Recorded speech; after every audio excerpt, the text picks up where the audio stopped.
Welcome to the PowerSpeakingPro channel. This is where I give you tips to help you improve your speaking and communication skills. Hi, my name is George Burnett and glad to have you aboard. When's the last time that you complained that a speaker did not speak long enough? I'm willing to bet that you have to go back quite a ways to have that complaint. Nobody complained that a speech was too short.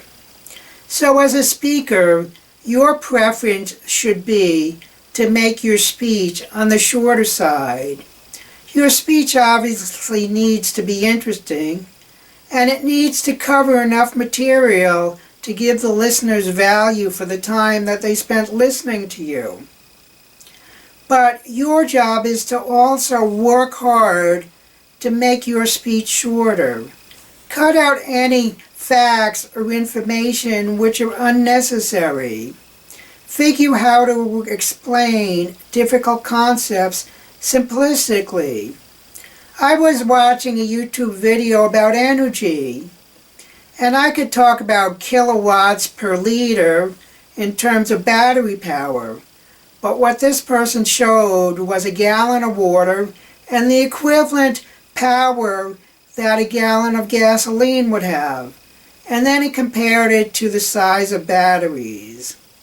So there he made a concept which is difficult, which most people wouldn't understand in the technical language, but he simplified it by showing a bottle of water and similar equivalent volume of a battery. So think about how you can make your concepts simpler and convey them easily.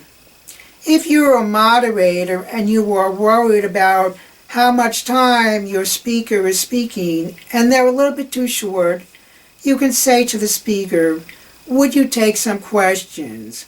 And that way you could fill out any shortfall in time as far as your schedule and make your schedule run on time. But the worst thing is to have a speaker overrun his allotted time. That throws your entire program off, and nobody gets upset that a speaker spoke for too short of a period of time. So look for my other videos on the PowerSpeakingPro channel, and please subscribe.